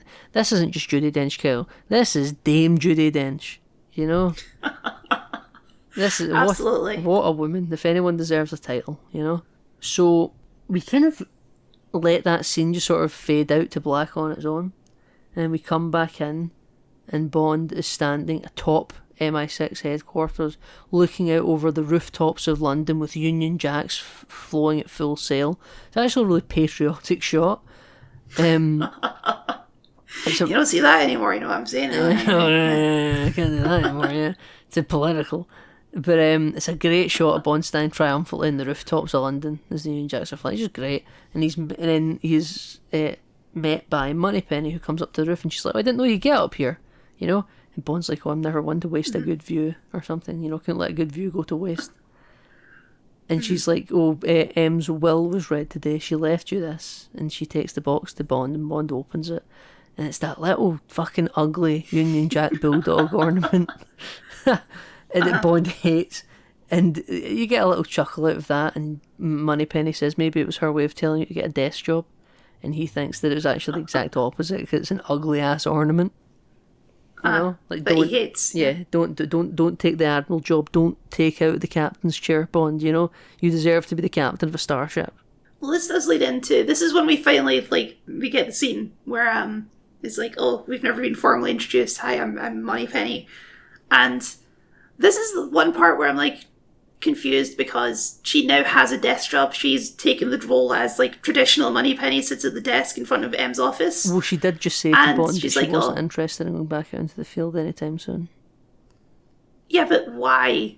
What in this movie has inspired her to, like, not want that? Because earlier she was fine with being out in the fields. Maybe she's... It's not like the events in Hong Kong, like, traumatized her. Maybe she's discovered with her time like being out of the field. This is just the pace of life she just prefers. She doesn't need to be living a mile a minute. The stability, the office hours. Maybe indicate that earlier in the movie. That's all I'm saying. Yeah, I understand they're doing it to force the characters into their archetypal positions for the future of the franchise, but to me, like, I'm fine with it. I don't really care. I wasn't exactly. Well, that's the thing. This movie ends at like the beginning of a Bond movie. Yes, it does. It really, really does, doesn't it? Which I think is intentional because they don't want to end on like some sort of melancholy bummer. It's absolutely intentional because like the office that new M has is very much like the old like 60s office. It's got like wood paneling. It's got this big wooden door. This is a really nice office. Let me just tell you, I love this office. But yeah, so we are starting to kind of Bond is formed into a new layer once more. You know, he's found some humanity back in him. You know, and he's. The Bond theme sort of just playing as like a undercurrent, as like a heartbeat of the scene. Mm-hmm. Just the opening motif of the barrel. And Tanner comes out of the office and says, "He'll see you now." And he comes through and he goes, "Well, how's the arm, sir? You know, oh, it'll be fine, you know, but we've got lots of work to do, Bond." And he throws a case file on. And he says, "We're ready to get to work." And he says, "Absolutely, M." You know? And it's just this wide shot of the pair of them across the desk from each other in their suits, and they're ready to get back to the spy work, Kyle. And then we just fire right into a gun barrel with the Bond theme going, and it's bombastic, horn-filled epic. This is such an unapologetic high note to end this film on, despite the melancholy nature they could have been tempted to end it on. But this is how you recover from killing Judi Dench 2 minutes earlier in the film, you know? It's funny. It's almost like how you would end like Solo, a Star Wars story. You know, it's like all the pieces are in place now for like James Bond to get to work and do James Bond stuff. Yes. It's like a prequel movie ending, but it's the third movie, so it's like it doesn't feel that way anymore. They've earned it now. Yeah, you're right. You're so right, Kyle. They have earned it. They have totally earned it. They haven't like rushed everyone into their chessboard spots. If they'd ended Casino Royale like this, can you imagine? That would be so lame. Yeah, I don't know, because originally they were giving that being like the Bond origin story movie until they turned Corner of Souls into a part 2 to the origin story movie. So this is, if you do consider Casino Royale and Quantum to be like one story, this is Daniel Craig's second trilogy. This is his second outing, you could say. It's definitely his first story as 007 Bond, as opposed to the blunt instrument that was forming Bond in Casino Royale and in the revenge quest that is Quantum. But this is a good ending to this film. So you think you love this movie, eh? I would say I love it, but I do like it a lot. It's up there. I think it's really solid. It's very entertaining. It's got so many great like artistic shots, and it's a wonderful movie to just watch visually. Like it is. The way everything's shot and framed and the music, it's very good in that sense. You're not wrong at all. It's a gorgeous film to like, look at. There's a lot of stuff with Silva where you're like, well, this doesn't make any fucking sense at all, but it's fine. It's entertaining, and Javier Bardem is very good in it. He's good at selling this insane character. Like, I tell you what, sometimes casting can make or break a acceptance for a character's motivation. Oh yeah, if this was like Dominic Green doing all this stuff, like it wouldn't have worked at all. No, absolutely not. But yeah, Javier Bardem really sells every single line in this film, and I'm so happy that it came together the way it did. This is what people consider to be the last great high point in Bond so far. Like universally loved. I mean, because I don't think anyone really dislikes Skyfall. Other ones are, jockeying for detractors. But we'll get to it soon. We'll get to it. But that's it, Kyle. That's Skyfall. Where can the people find you online? The people can, of course, find me at Kyle the Scot on YouTube, where I do video essays and game critiques. I recently did a very, very big video on Borderlands, which you can check out, and I would appreciate that muchly. Nathan, where can the people find you online? Kyle, the people online can find me, as always, on social media hosting services such as Twitter and Threads and Blue Sky primarily. I'm also occasionally in Kyle's comment sections wherever you need me. I also still run the @NameNoteIncluded Twitter account, where I supposedly am supposed to be updating it with the podcast episodes, but I actually haven't posted since Roger Moore's Bond tenure, I think. So I've got some catching up to do. Well, that's only, 40, 30 years? Yeah, I haven't uploaded for 40 years, yeah. Also, ladies and gentlemen, if you are tempted to listen to more of our catalogue of content, you can get all of our podcasts on Spotify, on YouTube, on Apple Podcasts, on all good podcast hosting services. We've done all of the Bond movies before this, and we've still got a few more to do.